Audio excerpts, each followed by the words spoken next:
Le futur du bodybuilding français. Donc on a Théo Le Guerrier et Zram qui vont nous faire une bonne séance ensemble. Voyons voir ce que ce vétéran d'Olympia va apprendre aux jeunes loups affamés récemment professionnels. Souvent, ah bah ça va. Ouais, Il s'était dit genre vas-y pression, il va vouloir m'éclater sur la séance. Mais bref, c'est pas le but. Le but, c'est de partager bien évidemment une séance tous les deux. Vous savez aussi, voilà, comme vous le savez, on le fait habituellement, avoir aussi un échange, essayer de découvrir un petit peu Zram, etc. Qu'on parle un petit peu de l'actualité, comment on voit les choses. Bon, alors, monstrueux. Je vous avoue, moi, je suis pas trop le body français. Enfin, je m'y mets de plus en plus, mais c'est rempli de zinzin. C'est surréel, quoi. Voilà, c'est le niveau professionnel, n'est-ce pas? C'est insane, hein. On va venir aussi dans le body, pour juste un petit peu vous rappeler, pour les gens qui ne connaissent pas Zram, athlète français en catégorie classique physique, donc une catégorie où il y a un rapport poids-taille à respecter. Il a conclu en amateur cette année et il a fini par gagner sa carte professionnelle. Il va pouvoir être un peu plus lourd sur les prochaines compètes, parce qu'une fois qu'on passe professionnel en classique physique, eh ben on a le droit à avoir un poids un peu plus élevé. Combien de kilos tu as le droit de plus? Alors là, précédemment, j'étais à 80 kg sur scène. Et là, le weight cap, prochainement en pro, il est à 87. Donc je peux rajouter 7 kg sur le physique. Ouais, ce qui est énorme. Les gars, on parle Bon, alors déjà, 80 kilos, bon, il est pas très grand, certes, mais 80 kilos sur scène, on dirait qu'il en fait 100. Oui, j'entends déjà les personnes parler du dopage, bien sûr, mais là n'est pas la question. Mais même quand on a bien bossé, qu'on a des lignes esthétiques, qu'on a des belles insertions et qu'on s'est bien posé, vous aurez l'air beaucoup plus lourd. Plus 7 kilos, c'est vraiment pas négligeable, mais c'est sûr que comparé aux certains poids lourds qu'on a pu voir, hein, c'est pas le même délire, mais c'est pas pour autant que visuellement ça va pas rendre exceptionnel. Tu commences par quoi, toi? pull down dans la machine, Ok. tu vois, Ouais. tranquille pour chauffer un peu les lats. Ouais, c'est important ça. Ça va permettre du coup d'amener un petit peu de sang dedans, de la contraction. Quelque part, ça t'échauffe. Et en même temps, derrière, c'est plus simple de les recruter. Beaucoup de gens ont du mal quand même, ça à bien sentir le dos. Donc, en général, c'est ce que je conseille de faire. Ok, let's go. Tu conseilles ça? Ok, commencer par un exercice à forte tension d'étirement et un exercice d'isolation. Est-ce que c'est une bonne idée? Oui. Alors, comme toujours, il faut relativiser. Il y a toujours un contexte. Il le fait pour mieux recruter. Et c'est vrai. Par exemple, si vous commencez par des écartés, les straight arm pull down, donc pull over pulley, excellent pour apprendre à les recruter. Si vous êtes quelqu'un qui avait du mal à ressentir vos pectoraux ou vos dorsaux, ce qui est extrêmement fréquent, c'est une bonne chose. Ceci dit, je vous recommanderais de ne pas aller à l'échec. A priori, du moins sur les premières séries, déjà, ils vont bien s'échauffer et ils n'iront pas forcément à l'échec ou ils vont utiliser des tempos, des descentes plus lentes, des contractions, parce que bon, commencer par un exercice qui étire autant, ça peut être risqué. D'ailleurs, vous pouvez le voir quand il faisait le mouvement, il y a des sacrées vergetures, on peut voir que ça va étirer à fond. Disons qu'après, personnellement, ou avec certains de mes coachs, quand on commence à avoir un certain niveau, une certaine force, de manière générale, on va plutôt garder ce type d'exercice plus tard dans la séance pour limiter le risque de blessure, tout simplement, qu'on puisse aller chercher l'étirement et une amplitude maximale avec moins de risque parce que on mettra moins lourd vu qu'on sera un peu fatigué et qu'on sera bien échauffé. Après, le pullover pulley, c'est un bon exercice, mais il y a beaucoup de gens pareil, qui soit vont mal l'exécuter ou qui, même sur cet exo-là, auront du mal à ressentir leurs dorsaux. Et ils vont soit ressentir uniquement le grand rond, soit les triceps. Donc n'hésitez pas à jouer, à tester d'autres exercices où vous sentez bien votre grand dorsal et commencez par ça. Il y a aussi des gens qui ont des retards. C'est difficile parce que si tu veux vraiment être précis pour des retards, peu importe ton point faible, il faut analyser le pourquoi du comment. Donc, je peux pas dire, ouais, vous faites ça, si vous avez un retard d'eau, machin. Ça va venir dans fonction de comment tu fais tes exercices, comment tu inclines tes coudes, soit les exercices que tu cherches, soit ta mobilité qui est pas bonne, soit comment tu les réalises, soit ta fréquence d'entraînement aussi. Si tu fais pas les bons exos et que tu les réalises pas correctement, tu te dis, vas-y, je vais essayer de faire, comment dirais-je, augmenter ma fréquence par semaine, faire 2 séances d'eau. Ouais. Sauf que si tu fais 2 fois mal, ça va servir à rien. on est d'accord. Alors une tu vois fois et intelligemment. Exactement. Alors, très très pertinent ce qu'il dit Théo, et on voit que c'est quelqu'un qui a de l'expérience. Et c'est ça qui rend le coaching très difficile, c'est qu'il faut déterminer quelle est vraiment la raison, par exemple, du point faible de la personne. Il a dit il y a tout un tas de raisons. Et ça me fait penser du coup au one arm pull down en diagonale, qui est un des meilleurs, on va chercher là comme ça, un des meilleurs exercices pour le grand dorsal. Et il y a beaucoup de gens, ils vont juste tirer comme ça, ils s'en foutent, alors que vous pouvez voir ceux qui vont essayer d'aller chercher l'étirement maximal du grand dorsal, puis d'initier la contraction ici, hop, en faisant l'inclinaison, et puis finir contraction maximale. C'est pas pareil. Vous n'allez pas ressentir votre grand dorsal de la même manière, pourtant c'est censé être le même exercice. Ouais, du coup, c'est quoi le programme depuis la compète? Là, depuis la compète, avec Stéphane, on a bien géré comme il faut, on a établi les plans. Là, on va repartir sur un gros rebond, reverse, pendant 1 ou 2 mois. Puis là, on a repris la diète déjà depuis une grosse semaine. J'ai eu 3-4 jours off tranquillement où je pouvais me faire plaisir. On a repris le cardio le matin, les steps. Et puis là, le but, c'est de grossir, mais proprement. Comme on en parlait au départ, tu vois, c'est pas tuer son post-compétition Non, bien sûr. et faire de la flotte et tout gras comme pas possible. Non, surtout que tu vois, ton post-compète, c'est vraiment le moment où ton corps est le plus réactif. C'est ça, Ta sensibilité à l'insuline, elle est vraiment énorme et tout. Donc, bien il sûr. faut pouvoir potentialiser ça au maximum. Ouais, exactement. Et C'est un moment où c'est clairement une grosse fenêtre anabolique que tu as. Donc, si tu la manages bien, tu peux vraiment en faire des bons faut gains. en Tu vois. profiter. Mais ce qui est bien, c'est qu'on sait où on va et les plans, ils ont été établis directement. Et ça, c'est cool. Alors oui et non. Si vous êtes du côté obscur, tout à fait à 100%. Si vous êtes naturel, ça dépend. En fait, effectivement, comme il a dit, il y a une meilleure sensibilité à l'insuline. Plus vous êtes mince, meilleure elle sera. En plus, vous avez été, comment dire, dans une diète hypocalorique, plus une tonne de cardio, etc. Il a envie, très envie, de reprendre de la masse, hein, votre corps, que ce soit du muscle ou du gras. Par contre, au niveau hormonal, si vous êtes naturel, voilà, testostérone dans les chaussettes, il faut 1 mois pour s'en remettre environ. De ce point de vue-là, niveau anabolisme, non. Ceci dit, si vous êtes du côté obscur, il n'y a pas de souci. C'est pour ça que moi, comme mon ancien coach, on préférait, une fois la compétition, remonter, on va dire, un peu plus vite à quelque chose de soutenable, peut-être 9%, peut-être 8%, peut-être 10%, et faire la reverse diet de ce point de vue-là très lentement, plutôt que de à peine augmenter quand on était à 5% et de trop rester dans ce pourcentage assez sombre, quoi, où on n'est pas au top niveau santé. Ce qu'on aimerait, c'est des objectifs, hein, mais moi, j'aimerais aller à l'Olympia dans 2 ans. Mais avant ça, il y a beaucoup de paramètres à prendre en compte. Il faut faire grossir les jambes sur le temps. Et d'abord, faire un premier pro-show fin d'année 2026. Ouais. Et ça, il y a encore beaucoup de marge. Et J'ai envie de te dire, tu as le temps. Quoi. Si tu as 7 kilos propres à faire. ouais, grave. Il y a large le temps. Là, ce qui est bien, c'est que le temps va être mon meilleur ami durant ces prochains mois. Mais il faut travailler intelligemment. Ah oui, parce que le but, quand tu reviens comme ça, si tu as fait déjà une bonne impression, machin, c'est de revenir, mais avec un physique complètement différent. Tu vois ce que je veux Bien dire. Si tu es un peu mieux que tu étais. Ouais, ils ont beau être dopés, plus super génétique, ils ont compris que ça prenait du temps.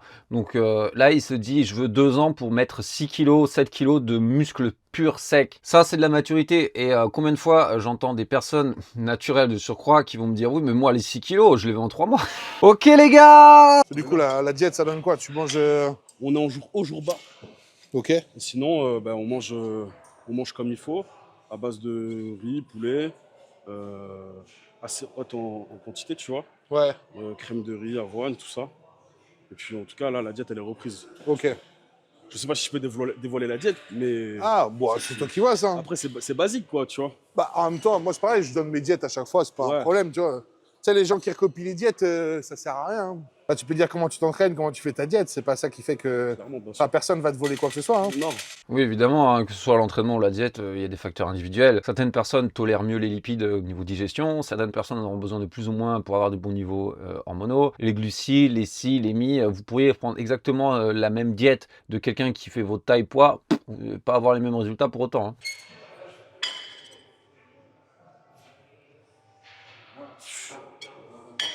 Bon, vous voyez, il se balade et de manière générale, de toute façon, à la poulie, ça met moins de tension que par exemple aux haltères. C'est un exercice qui est moins risqué que par exemple des écartés. Hein. Peut-être commencer par du leg extension sur certains genoux, n'est-ce pas? Mais vous avez compris le principe. Allez hop!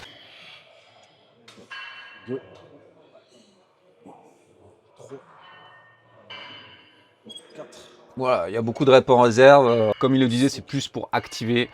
Voilà, on va pas se défoncer là-dessus. Ok. L'année d'après, j'avais gagné l'overall, mais c'était en régional. Ok, ouais. Puis après, j'ai eu mon accident pendant 5 mois, gros off. Et du coup, je suis revenu là cette année. Il t'est arrivé quoi? Moi, j'ai eu un gros accident. J'ai eu un coup de couteau, si tu veux. Ah oui, ok. J'ai reçu un coup de couteau.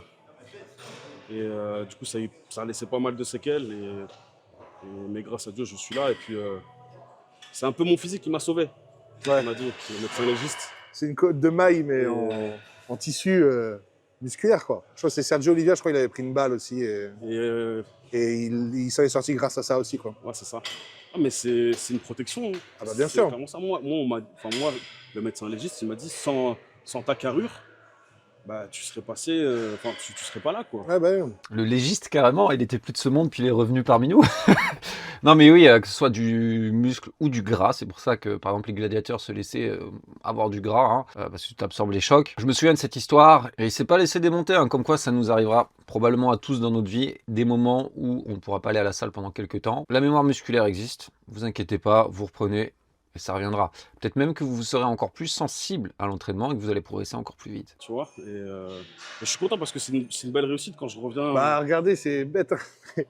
Ça va faire, comment dirais-je, très boucher charcutier, mais quand vous voulez couper une grosse pièce de viande bien dense avec un couteau, vous êtes en galère. Hein. Ouais, voilà, Ah, c'est pareil. Hein. c'est vrai, c'est Si ça. vous avez un gros amas de muscles bien dense et dur, si en plus tu contractes sur le moment, bah c'est con, mais ça rentre pas comme ça. Hein. Ouais, c'est ça, c'est ça. Mais je suis content parce que c'est une belle victoire. Je reviens sur scène après cet événement, je gagne ma procard et donc c'est ça. J'ai utilisé ça comme une belle énergie positive, comme une force. Dans toute épreuve dans la vie, il s'en dégage une opportunité ou quelque chose de positif. Il suffit juste de regarder dans cette direction et mettre le doigt dessus, tu vois. Alors oui, c'est des épreuves, oui, c'est difficile, oui, tu as pris un coup de couteau, oui, tu es à l'hôpital, oui, machin. Mais maintenant, est-ce que ça, tu peux l'utiliser en une énergie positive qui va t'amener une motivation pour grandir, tu vois? Dans toute mauvaise épreuve, il y a du positif. Il y a un Juste, enseignement, il y a un enseignement là-dessus. ouais, faut mettre le doigt dessus, c'est tout. À chaque fois, toujours. Mais ça demande beaucoup de... Putain, ils sont sages, dis donc. Est-ce que nos amis lisent les philosophes stoïques? On va voir là. Hein? Effectivement, chaque chose qui nous arrive, positive, négative, et chaque chose que l'on fait, on peut toujours en tirer quelque chose. Alors, parfois, c'est pas la chose qu'on espérait en tirer, mais il y aura toujours au moins un enseignement. Et c'est tout à fait vrai avec les épreuves. Hein. Parfois même, on y repense et on se dit que c'était incroyable cette époque. Sur le moment même, on pense pas à ça, mais ce que ça nous apporte. Il y a un livre qui a été écrit par un gars qui s'était pété le dos, c'est Le don de la blessure, de Gift of Injury, et il raconte son retour sur le powerlifting et tout ce que cette épreuve lui a appris. D'ailleurs, même Louis Simmons a inventé le reverse hyper, donc honnêtement la meilleure machine pour les lombaires, après s'être pété le dos. Moi-même, j'ai eu des blessures moi, je me suis fait opérer des deux mains, j'ai eu les croisés aux deux genoux, il y en a une qui s'est très mal remise, et évidemment, ça m'a apporté tout un tas d'inconvénients, surtout pour les leg day, mais ça m'a appris beaucoup de choses. Résilience, hein, c'est très dur. Et tu verras que ce soit dans la vie, plus soit d'expérience dans une vie d'athlète, ce qui compte, c'est la résilience. Hein. Ouais, vraiment, Sinon, en fait, tu t'arrêtes à la moindre épreuve. c'est ça. Et ça fonctionne pas parce que des contre-performances, des déceptions, Bien sûr. t'en as tout au cours de ta vie, tu vois. Donc, ce qui fait la différence, on va dire, entre un athlète et un champion, bah, c'est la résilience. Il y a des gens qui sont détachés de leurs émotions, hein, Mais plus que d'autres. Hein. c'est dur. C'est dur. Donc, des fois, tu te dis, quand tu rencontres ces gens-là, au début, des fois, tu te dis, putain, Ils sont froids, ils sont durs. ils sont durs, tu sais, genre, ouais, c'est un bâtard, tu vois, Ouais, limite, quoi. clairement, mais clairement. Et en fait, avec le temps, tu comprends que finalement, c'est aussi une force. Tu vois. Une émotion, c'est pas quelque chose de factuel. C'est pas 2 plus 2 égale 4. Ouais, C'est pas raisonnable. bien sûr. Que tu aies peur, que tu sois stressé, que tu sois angoissé, toutes ces émotions-là, elles arrivent parce que tu te projettes des choses qui n'existent pas. Clairement. Donc, c'est pas du fait réel, tu vois ce que je veux dire. C'est beau ce que tu Tu dis. te projettes sur des choses qui n'existent pas.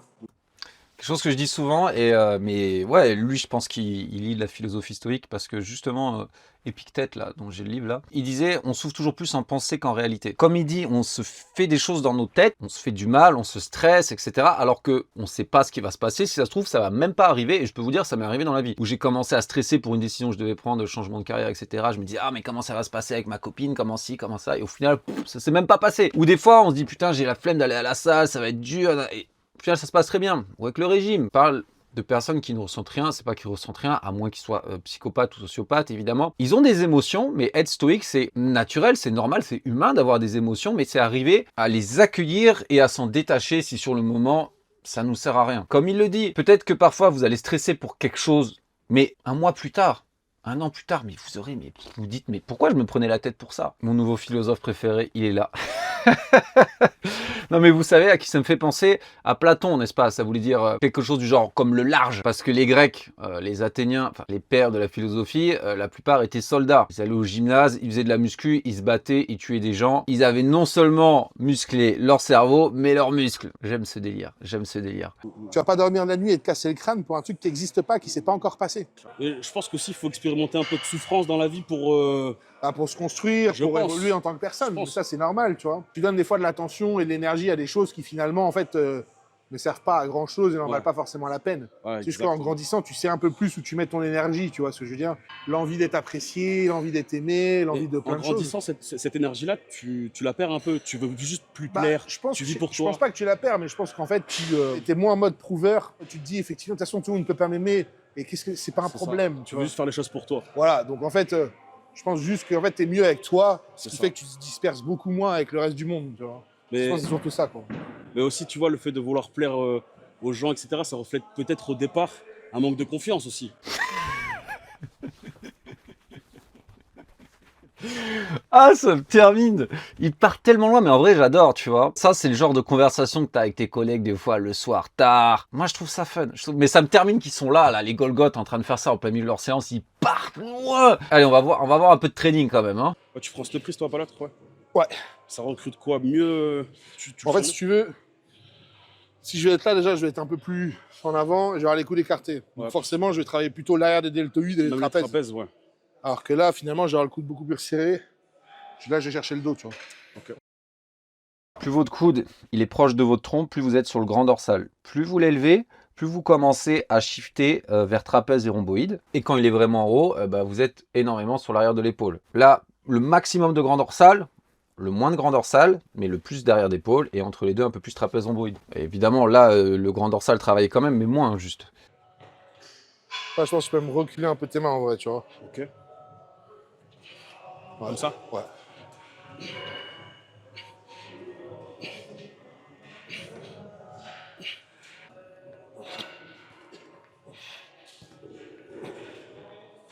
T'as souffert par rapport à quoi dans le body avec cette solitude-là? Ouais, c'est le fait d'être. Tu deviens professionnel, ça devient ton taf. Tu te dédies à fond, t'en oublies limite. Ouais, mais t'as quitter. pas encore ce truc, tu sais, de. En fait, si tu veux, j'étais chez moi toute la journée et j'allais juste à la salle, tu vois. Ouais. Je m'en suis pas rendu compte au Ouais. début, mais j'ai fait des actions dans ma vie et aussi des erreurs qui découlaient du fait d'être seul. Il y avait un peu une dépression sous-jacente, tu vois ce que je veux dire? Bien sûr.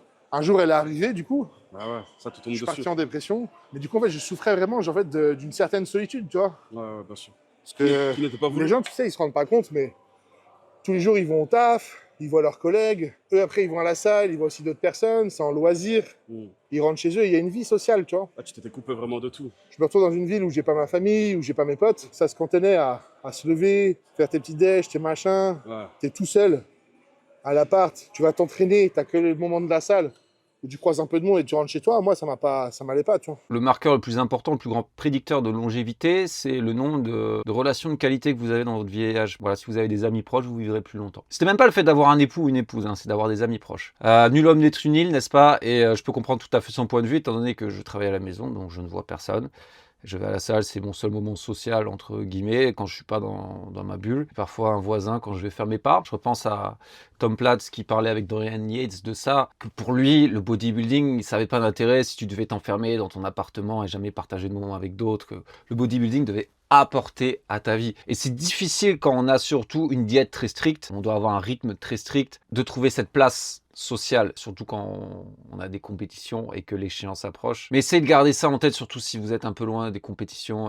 Mon ancien coach Meadows, il gardait toujours 2 cheat meals par semaine. Le mercredi matin, pancake avec ses enfants et le vendredi soir, Five Guys, donc burger avec sa femme. C'est important de garder des moments comme ça avec les gens proches, hein. Pas que ce soit quelque chose qui vous enferme non plus. C'est déjà quelque chose d'assez particulier Exactement. qui, socialement, de par la pratique, va forcément vous couper un peu parce que, évidemment, vous n'avez pas le même rythme que tout le monde. Mais vous coupez pas de tout ça, quoi. Parce qu'en fait, la vie, la vraie vie, c'est pas ça, tu vois. C'est à la fois savourer tout ce qui gravite autour de ta passion Ouais. et faire la part des choses avec ça. Et pas... Donc, il y a un certain équilibre à trouver. C'est Exactement. difficile, surtout quand on est jeune. Il faut essayer d'équilibrer un peu tout ça. Parce que sinon, en fait, finalement, un jour ou l'autre, on en souffre. Ouais, clairement.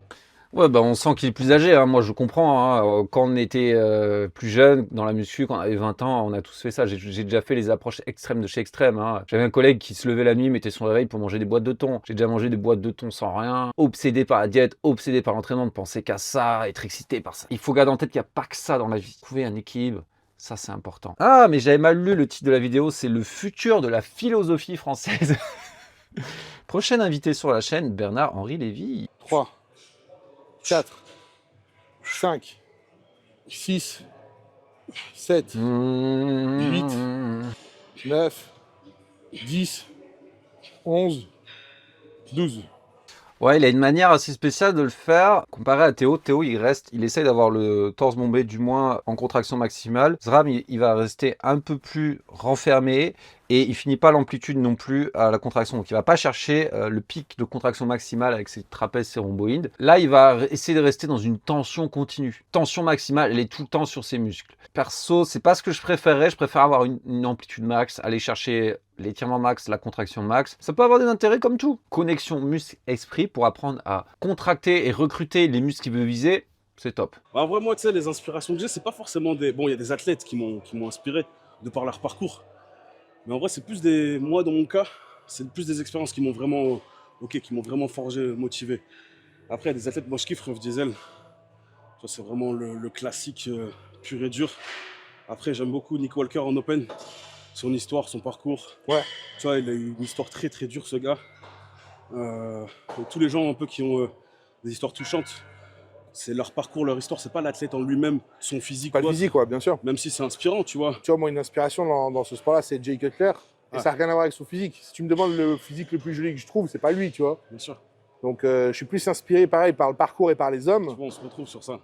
que par le physique. Tu vois, un mec comme Flex Wheeler, t'as rien à enlever, le mec, il est parfait, tu Le vois. mec, ouais, c'est ça. Mais C'est un- pour le coup, il m'inspire, mais rien du tout, quoi, Ouais, tu vois. ouais, ouais. Jay Cutler. Ah, ça c'était le duel de l'époque. Cutler, Coleman, incroyable. Coleman qui battait à chaque fois Jay et qui avait cette rage, cette hargne, cette motivation de combattre son némésis. Excellent. Une anecdote assez marrante sur Cutler, c'est qu'il avait un logbook et il notait absolument tout ce qu'il a fait dans toutes ses séances, le nombre de reps, le nombre de poids et même tout ce qu'il mangeait, mais au détail près. C'est-à-dire qu'il allait même noter combien de fois il allait chier, la consistance, etc. Et il racontait, ouais, j'ai fait ça pendant des années. Et en face, mais du coup, t'en as fait quoi de toutes ces informations? Il répond, bah, je les ai jamais relus.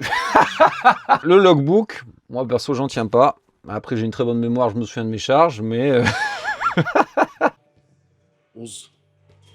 12. Magnifique. C'est vrai, la fatigue nerveuse, on peut revenir sur ça. On en parlait tout à l'heure. La fatigue nerveuse, quand elle est vraiment installée et implantée, c'est ça dur, n'a hein. rien à voir avec une fatigue Physique, non. physique. La fatigue physique, tu la surpasses assez facilement. Ouais, tu peux récupérer, etc., faire en sorte d'aller mieux, mais la fatigue nerveuse, c'est quelque chose qui essore. C'est l'horreur. Pareil pendant l'entraînement. Le fait de s'entraîner très lourd, s'envoyer de l'intensité max à la salle, au-delà d'une fatigue physique, c'est une fatigue aussi nerveuse. Hmm. Il faut savoir laisser reposer son corps, tu vois. Tu peux pas t'entraîner plein gaz toute l'année. Tu peux pas. Tu peux, mais après, ta carrière va être courte et tu vas pas progresser. Ouais, c'est ça, tu auras des risques de blessures. Et tu vois, tous les mecs qui disent « Ouais, moi, no day off, Ah, ouais. je suis déjà au charbon. » Si vous voulez, les mecs, si vous voulez. Mais soit tu as un truc à prouver à quelqu'un, moi je suis pas d'accord avec lui parce qu'il y a un super préparateur physique français, le meilleur préparateur physique, d'ailleurs le meilleur au monde, car il a trouvé une méthode révolutionnaire. Il a permis de transcender les limites de la musculation, de la physiologie humaine, et à force d'entraînement et d'adapter son corps, il lui permet de réaliser 19 séances par semaine. Avec les 3 plaques, tu penses je reste à 3 ou... bon, vas-y, tu peux là. Tu m'aides au cas où? Ouais, si tu veux. Parce que je suis pas sûr de moi là. Sois sûr de toi. Mais souvent on dit avant de commencer une grosse charge, si t'as pas peur avant, c'est que c'est pas bon. Ah, je suis pas d'accord. Ah ouais? Ouais, je pense que c'est tout l'inverse. Ok. Si t'as peur, n'y va pas, tu vois. Non mais pas le mot peur, c'est vrai que le mot peur j'aime pas ce mot, L'appréhension. mais- Ouais, un petit peu. La charge doit te faire peur en mode c'est une grosse charge. Pour moi, de l'appréhension, ça mène que du mauvais. Ça amène le doute. Bah, ça mène le doute, sauf qu'il n'y a pas de doute à avoir. Mais en fait, souvent, quand tu as une crainte, une appréhension ou un doute, quoi que ce soit, tu es souvent emprunt à changer un peu ta technique ou ce que tu Ouais, fais. fort. C'est là où tu te blesses. Ah c'est vrai ça. Bah, Ça demande beaucoup d'expérience, mais après, s'il y en a parmi vous qui font de la force, je peux vous dire, j'ai déjà vu des barres. Des fois, il y a même la barre au coucher, elle est par terre, il va rien m'arriver a priori, mais rien que je la vois, ça commence à monter le cortisol. La première fois qu'on a fait des dingueries au squat avec mon collègue, je peux vous dire, je regardais la barre, on la regardait, on avait le palpitant à fond et on se chiait dessus. Il faut s'habituer aussi aux certaines barres, à certaines charges. Comme il dit, certaines personnes vont vouloir changer leur technique et limite oublier cette technique, retourner à leur mauvais défaut naturel. Par exemple, si quelqu'un, d'habitude, il fait le coucher comme ça et à force de technique de travail, il a appris à rentrer un peu plus, à viser un peu plus bas, etc. Et sur le moment, il oublie ça tellement il est dans l'adrénaline et hop, il le fait comme ça. Ouais, là, il va se défoncer. C'est réel. Donc, pas du tout, il faut foncer, tu vois. Ouais. Moi, les jours où j'ai fait les meilleures séances ou les meilleurs perfs, mec, c'est que tu me disais, tu me mettais 80 ou 150 kilos, Ouais, tu y allais tout je dis, droit. je les mange pareil, tu vois. Ah ouais, pas sûr. Non, Je dis, vas-y, rajoute des plaques, vas-y, vas-y. Je sais même pas combien il y a, je m'en Envoie. fous, tu vois, je les mange. Non, c'est vrai ça. Si tu t'entraînais à l'aveugle sans savoir les poids que tu mets, crois-moi qu'il y a des journées, tu t'entraînerais beaucoup plus lourd que ce que J'ai tu envie crois. d'aller m'entraîner. Tu verrais pas les plaques. Et du coup, j'avais du mal un peu à pousser très très lourd. Ouais. Je me suis ralenti un peu, mais là, c'est vrai que sur la prochaine phase de masse, J'ai vraiment envie d'envoyer lourd les charges, tu vois. En fait, si tu veux, c'est envoyer lourd. C'est pas envoyer lourd et faire n'importe quoi. C'est amener ta technique, ta résistance, mais avec des charges plus élevées à chaque fois. sûr. C'est la seule manière de prendre vraiment de la masse musculaire et de la densité et de la qualité. Si on reprend l'exemple en classique physique, Chris, il y va fort quand même. Hein. Ouais, c'est vrai que ça Il y va fort. Hein. Ouais, c'est vrai. Surtout à la Smith, tu vois les Il y charges. va là, lourd, c'est- tu vois. Il y va vraiment lourd. Au final, il est vraiment fort. Quand il y a du soulevé de terre, du dos, peu importe, il contrôle la charge, mais mine de rien, il met quand même beaucoup de plaques pour le poids de corps qu'il fait. Énormément. Ouais, je crois qu'il faisait ses RDL à 6 plaques, ou deadlift ou RDL à 6 plaques, Chris. Si vous voulez prendre un muscle, il faut que le muscle visé soit le facteur limitant de l'exercice. Donc il faut utiliser la bonne technique et mettre lourd. Dis, Zram, je suis pas contre non plus. C'est vrai qu'il y a certains exercices où le ratio risque-bénéfice est moins intéressant et qu'on va les faire plus par plaisir, comme le bench. J'adore le bench, mais bon, c'est pas ouf. Branchez-vous Mountain Dog, les gars, la longévité, la méthode de Meadows. On commence par des exercices plus doux sur vos tissus conjonctifs, sur vos articulations. Ensuite, les exercices plus risqués, par exemple, si vous couchez, vous le faites en deuxième, vous le faites en troisième. Oui, vous mettrez un peu moins lourd, mais c'est pas grave. Et après, les exercices les plus risqués en dernier. Ensuite, ça peut être excellent, comme il dit, d'avoir des phases plus lourdes, des phases plus légères, justement pour laisser le temps au tissu connectif de récupérer dans les phases plus légères. Par exemple, il y a le principe des 4 saisons. Automne, bodybuilding. Hiver, force. Printemps, c'était puissance. Et l'été, c'était s'entraîner en mode comme un athlète. Très intéressant dans une optique de longévité, ça. Ou si vous voulez être quelqu'un qui veut s'entretenir. Tu vois, Anir Abod, Ouais. qui fait ses FST7, je crois, c'est Ouais, ça. c'est technique de 7-7-7, c'est ça? Enfin, ok. Enfin, Adi Chopin, il l'a jamais fait de sa vie, quoi. Ouais. Ouais. Ouais. Tu vois, Ouais, c'est Adi vrai. Chopin, il mange à la salle, il mange de la fonte. Hein. Ouais. Dis, je sais, est-ce que justement, j'ai beaucoup enquêté l'utilisation du soulevé de terre ou du soulevé de terre roumain, de cette variante de soulevé de terre chez les bodybuilders pro, fait des deadlifts à 5 plaques et voilà, il met lourd. FST7, honnêtement, je vais vous le dire, bon, si ça vous motive, pourquoi pas, d'en faire de temps en temps dans un bloc, mais si vous êtes naturel, clairement pas optimal, même si vous êtes dopé. Je pense qu'il y a quand même mieux à faire. Alors j'aime bien des fois faire des dingueries, j'aime bien jouer sur des dégressives ou des temps de repos courts, mais là c'est too much. Franchement, c'est too much. Je veux dire, demain, je suis Mister Olympia, en vrai de vrai, Ouais.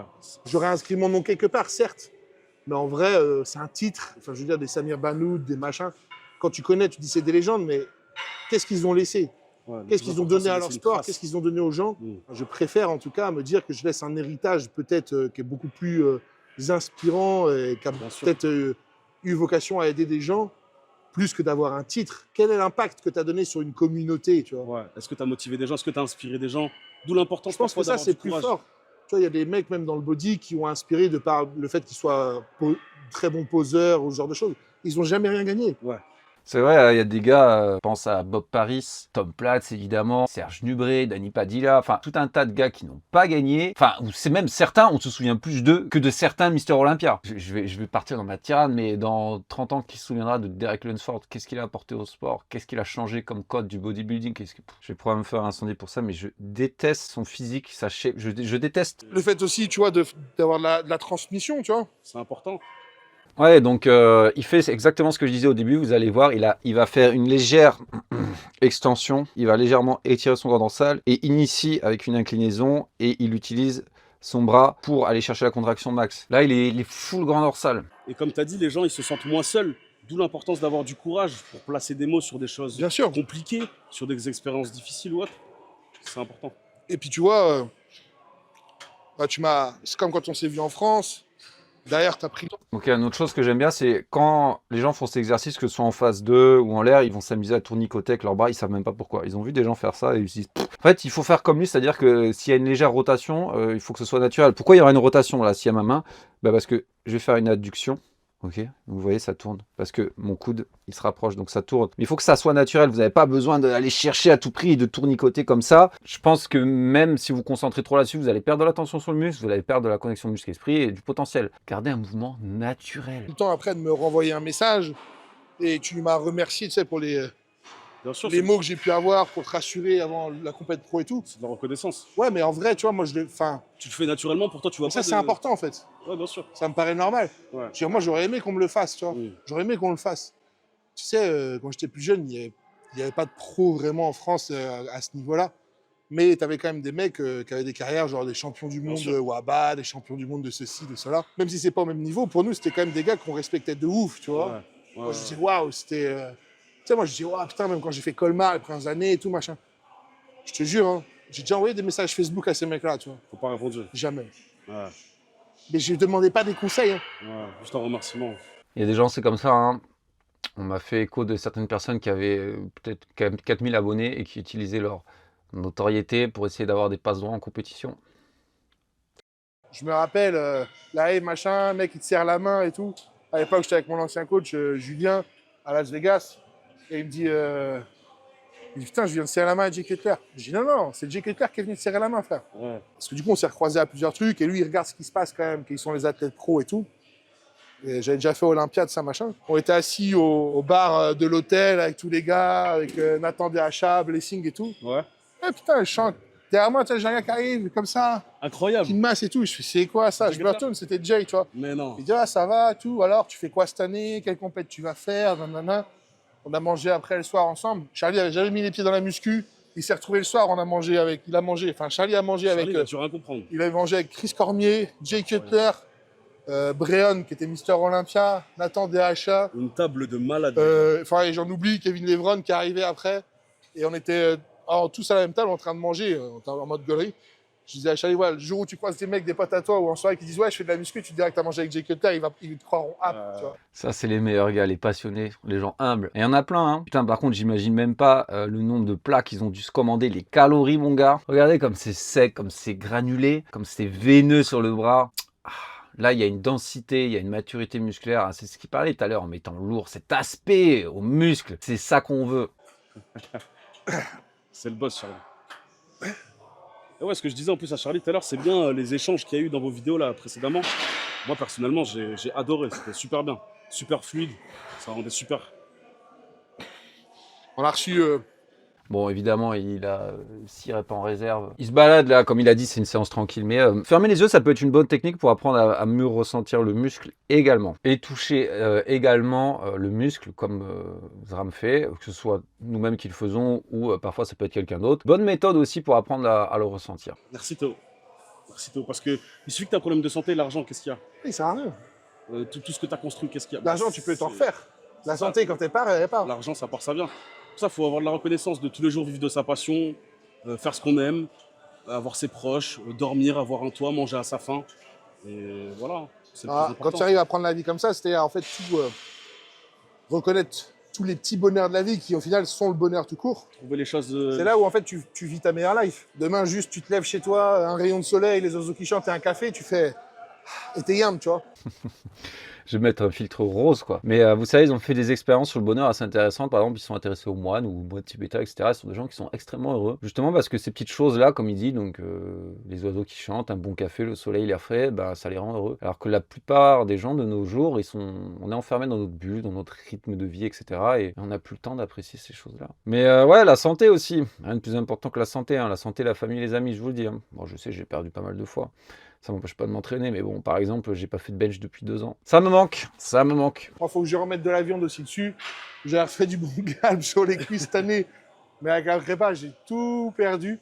C'est tu sais, les derniers tissus que tu mets sur ton physique, c'est les premiers à partir quand t'es trop bas. Et les cuisses, quand tu commences à vider, c'est le premier truc qui part, tu vois. Ouais, c'est ça. Et moi, mes jambes, tout le long de la prépa, elles sont grosses. Et à un moment où tu décharges, rien à voir. Par contre, quand tu recharges après, c'est différent, mais c'est encore. pour ça, il y a... Bah, les quadriceps, c'est des muscles qui sont tellement énormes, la quantité de glycogène et de flotte qui est stockée dedans est conséquente. Donc forcément, si tu fais une grosse décharge, ils vont beaucoup le subir, hein, beaucoup plus qu'un biceps qui va contenir beaucoup moins de ces matières-là. Ouais, donc attention avec les décharges excessives, et c'est ça qui est compliqué quand on fait une peak week avec à l'ancienne. Hein, donc c'est une décharge, c'est-à-dire pendant, allez, ça dépend de la personne et de sa quantité de glycogène, mais pendant 4, 5, 6, 7, parfois 10 jours, on bouffe très peu de glucides, voire aucun glucide. On boit beaucoup d'eau justement pour aider à éliminer tout ça, et après on va faire l'inverse, une recharge où on va boire peu d'eau, voire pas d'eau pendant un moment et manger une tonne de glucides pour essayer de remplir. Des fois ça se passe mal parce qu'il y a des différences individuelles qu'on peut pas prévoir tant qu'on n'a jamais fait avec l'athlète en fait. Donc Nos spécial training podcast. Moi j'aime bien, même la séance, on échange et tout, franchement, grave cool. En vrai c'est important, après vous nous le direz si vous voulez dans les commentaires, mais moi je trouve ça beaucoup plus sympa de regarder ça qu'une séance pure, tu vois. Ouais, à mort. Je veux dire, j'en ai vu des dizaines, c'est bon. Ouais. Non, c'est vrai. Ce qui m'intéresse, c'est quand même aussi savoir un peu la personnalité des gens, leur histoire, etc. Tu vois. Ouais, c'est un échange avant tout. je suis d'accord avec eux, mais je pense qu'ils auraient pu faire un peu plus de muscu. Comme la dernière fois avec Matala, c'était... Voilà. On a envie de voir de la fonte se faire soulever aussi. Là, c'était un échauffement tout le long quasiment, à part 3 séries. Tu prends exemple.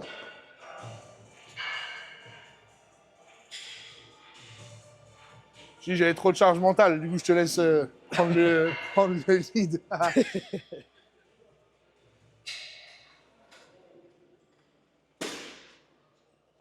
Bon, j'aurais bien aimé qu'il explique pourquoi il le fait comme ça, parce que moi, en vrai, je suis pas fan de comment il le fait, à part si c'est juste qu'il veut être plus stable. Voilà, il a envie d'être plus stable et de pouvoir se concentrer sur les biceps, ok, mais l'intérêt du curl assis, c'est l'étirement, en particulier l'étirement de la longue portion. Donc déjà, faut essayer d'ouvrir ici, à ce niveau-là, parce qu'il est attaché derrière sur la scapula. Donc, bon, vous voyez mal, mais si j'ai l'épaule rentrée, ok, ça va moins étirer que si j'ai l'épaule ouverte. Torse bombé, lui, qu'est-ce qu'il fait? Il fait l'inverse. Il ramène un peu comme ça, surtout quand il fait le mouvement. Pareil, en bas, il ne va pas chercher l'amplitude, il ne va pas chercher l'étirement max, il s'arrête un peu avant. Et idéalement, il faudrait même envoyer le coude un peu plus loin en arrière. Donc on ouvre et on va chercher les coudes loin en arrière pour justement l'étirement. Sinon, en fait, pourquoi faire cet exo-là? Vous pouvez très bien faire du curl halter assis normalement, le faire debout, vous mettre contre un mur si vous voulez de la stabilité. Donc voilà, si c'est pour avoir de la stabilité, ok, mais si c'est pour faire du curl assis, ben l'intérêt de l'exercice n'est pas exploité, quoi.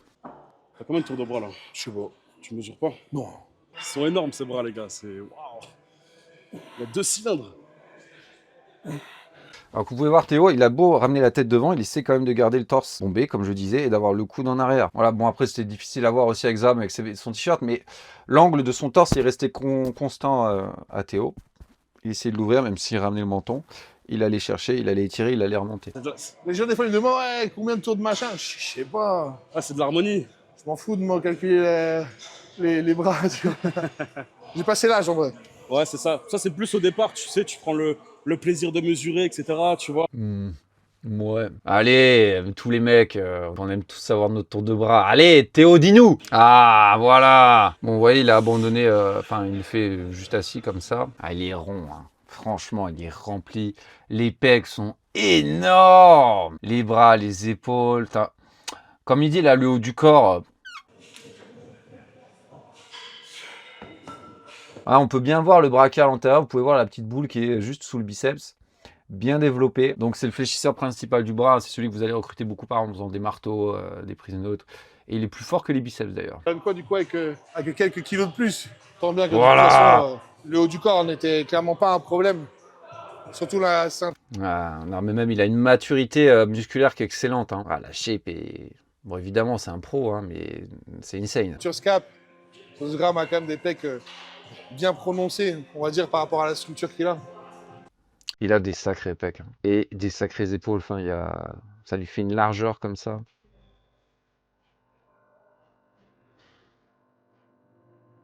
Voilà, donc là, ça fait un magnifique look classique. Hein. Les beaux dorsaux, ils sont insérés un peu haut, mais ils rentrent bien, bien large. Le vac. Là, ça fait une belle pose classique. C'est magnifique. Juste, Ouais, je capte. Dans le coude comme ça, tu vois. ouais, tu vois, la différence entre ça et Ouais. ça, ton bras, il loupe pas pareil. Rien à voir. Ouais, tu vois, j'ai bien remangé, quoi, tu vois. Mais. Pas un peu de dos.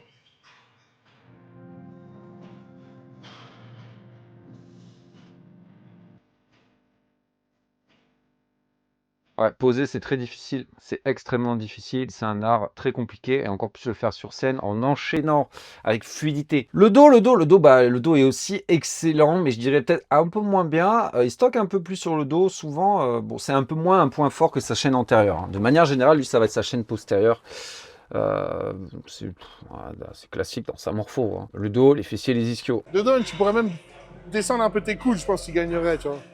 C'est quand tu as tiré les coudes un peu vers le bas, c'était pas mal. On vient là, les cuisses sont mieux que.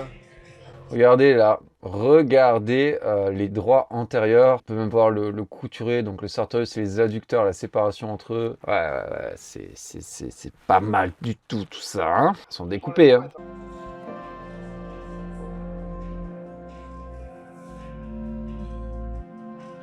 Les ischios sont pas dégueux. Hein. sont pas dégueux. Je vous mettrai peut-être un petit dessin. Semi-tendineux, semi-membraneux, ils sont bien ronds, bien gonflés. Par contre, je pense qu'ils pourraient accentuer clairement le biceps fémoral et en particulier la tête courte du biceps fémoral, donc qui s'insère juste au niveau du genou là. Ils pourraient la faire grossir. Ouais. Pour ça, du leg curl, parce que cette partie-là des ischios va uniquement faire la flexion de jambe. Bon bah voilà, alors bon, c'était plus un podcast et à la fin, moi qui m'extasie devant un physique qu'une vraie séance. Qu'est-ce qu'ils ont fait? Qu'est-ce qu'on va analyser leur séance? Pull-over à la poulie, T-bar row et one arm pull down à la machine. Bons exos, lors des exercices, j'ai rien contre. Le nombre de séries, je sais même pas combien ils ont fait de séries de travail, je pense qu'ils le savent même pas eux non plus, étant donné que pour quasiment toutes les séries, à part peut-être 2 sur le T-bar et 1 sur les tirages, ils sont restés très loin de l'échec. Dans une optique bas volume, si vous faites juste ça, vous faites 2-3 séries par exo, rien contre. Finalement, je ferais peut-être plutôt juste 2 séries, voilà, RPE 8 ou du tempo de préférence sur le premier exercice. Et je rajouterai un dernier exo sur votre point faible. En 4e, oui, ils ont fait un peu de biceps, mais je pense que c'était plus pour le fun qu'autre chose. J'espère que cette vidéo vous a plu. Si vous avez aimé, n'hésitez pas à liker, ça vous fera dépenser une calorie. Si vous voulez que j'analyse plus de séances ou de trucs de ce genre, n'hésitez pas à me le dire en commentaire. Si vous avez besoin de coaching personnalisé, n'hésitez pas à me contacter directement sur mon site webperformance.fr ou sur mes réseaux. Et en attendant, je vous dis à la prochaine. Et tout ça m'a bien hypé pour aller faire les jambes.